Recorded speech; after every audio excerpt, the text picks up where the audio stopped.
फटाफट समाचार में आपका स्वागत है। दोस्तों नमस्कार। उत्तर प्रदेश जनपद बांदा के चिल्ला थाना क्षेत्र में दिल दहला देने वाली घटना को लेकर जनता दल यूनाइटेड के कार्यकर्ता जिलाधिकारी के माध्यम से राष्ट्रपति को संबोधित ज्ञापन सौंपकर दोषी को फांसी दिए जाने, फास्ट ट्रैक कोर्ट में मामले की सुनवाई की जाने की मांग की है। चिल्ला थाना क्षेत्र के अबोध बालिका 3 वर्षीय के साथ दुष्कर्म कर मानवता को झकझोर दिया है। पीड़ित परिवार को आर्थिक सहायता दिलाने की मांग की गई है, जिसमें पिंकी प्रजापति, गर्मा सिंह पटेल, श्री राम प्रजापति, उमाकांत सप्ता, काशी प्रसाद, ज्योति मौर्य, सद्दाम हुसैन, आदित्य गोस्वामी, पूजा निषाद, मंजू गुप्ता, देवेश कुमार, रूपेश कुमार, भुवनेश्वर तिवारी, राजा राम, शमीम खान, पवन तिवारी, उदयपाल, सुखीराम प्रजापति, अरविंद गुप्ता, संतोष अकेला, जयरानी, उदयपाल सैकड़ों लोगों की मौजूद रहे।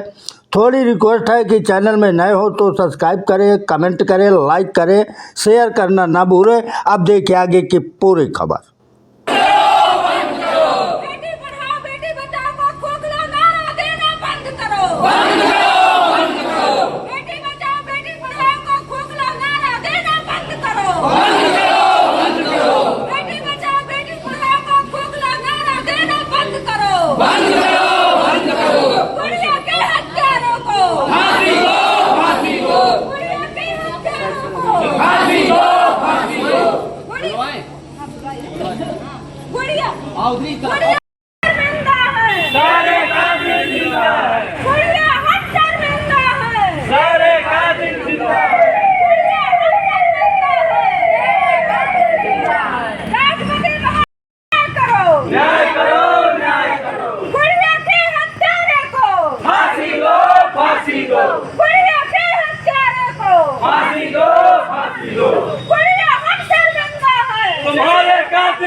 हमारे चिल्ला क्षेत्र में एक बच्ची थी, गुड़िया थी, 3 साल की थी। उसका जो है बलात्कार करके उस बच्ची को जंगल में फेंक दिया था।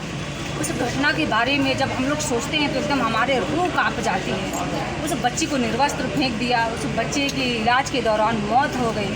तो हमारी मांग है राष्ट्रपति महोदय जी से और खासकर बांदा जिलाधिकारी महोदय जी से कि ऐसे लोगों को तत्काल, हम तो कह रहे चौराहे पर गोली मार देना चाहिए, इनको फांसी देना चाहिए। हमारी मांग है, देना नहीं चाहिए, इनको फांसी दी जाए। और जो परिवार है, वो पीड़ित परिवार है, उसके परिवार के एक सदस्य को सरकारी नौकरी मिलना चाहिए। और उस घर की जो आर्थिक स्थिति है वो बहुत दयनीय है। उस परिवार को आर्थिक स्थिति भी सरकार से हमारी मांग है कि मदद करें।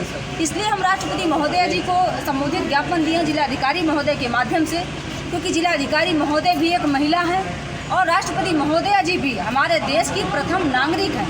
तो हमें पूरा विश्वास है कि राष्ट्रपति महोदय जी हमारे ज्ञापन का और देश के सभी नागरिकों का और पीड़ित परिवार की इस बात को सुनेंगी और आरोपी के लिए तुरंत फांसी की सज़ा कराएंगी और जो परिवार है उसको आर्थिक मदद करेंगी और परिवार के एक सदस्य को नौकरी देंगी। देखिए इस तरह के अपराध इतना बढ़ रहे हैं कि छोटी छोटी बच्चियों को हवस का शिकार बनाया जा रहा है। जब तक ऐसे दरिंदों को चौराहे पर गोली नहीं मारी जाएगी, इनको तत्काल फांसी पर लटकाया नहीं जाएगा, तब तक ऐसे अपराध जो है बंद होना मुझे नहीं लगता कि बंद होगी। क्योंकि मैं आए दिन देखती हूँ कि उत्तर प्रदेश में ही लगभग 5 से 10 बच्चियों को हवस का शिकार बनाया जा रहा है। कुछ लोग बैठ करके नारा देते हैं बेटी बचाओ बेटी पढ़ाओ का। मुझे लगता है कि ऐसे नारेबाजी जो हो रही है, ऐसे नारों को बंद कर देना चाहिए। मैं सबसे पहले भारत देश की नागरिक हूँ, एक बेटी हूँ, मैं सरकार का हिस्सा बाद में हूँ। मैं मोदी जी से मांग करती हूँ और योगी जी से कि आप लोग भी जो नारेबाजी करते हैं बेटी बचाओ बेटी पढ़ाओ का खोखला नारा देना बंद कर दीजिए। अगर आप सत्ता नहीं संभाल पा रहे हैं तो हम महिलाएं काबिल हैं, हम सत्ता चला के दिखा देंगे। ऐसे दरिंदों को जो है 1 हफ्ता ही नहीं 24 घंटे के अंदर फांसी में लटकाने की हमारी औकात है, क्षमता लटका करके दिखा देंगे। दे दीजिए मात्र 10 दिन के लिए हमारे देश की बहनों को, देश की बेटियों को गद्दी। अगर ऐसे आरोपियों को चौराहे पर ना गोली मरवा दिया तो बताते आप। ऐसे तो बहुत इनकाउंटर होते हैं, इस आरोपी का इनकाउंटर क्यों नहीं हुआ? ऐसे तो बहुत बुलडोजर चलते हैं, बस इस आरोपी के घर पे बुलडोजर क्यों नहीं चला? हमारे देश की महिलाओं के सवाल है माननीय प्रधानमंत्री जी से। माननीय मुख्यमंत्री जी से और राष्ट्रपति जी से मैं फिर निवेदन करती हूँ, हमने जो ज्ञापन दिया उसका संज्ञान लें। नीचे में हाथ जोड़ के निवेदन करती हूँ। जनता दल यूनाइटेड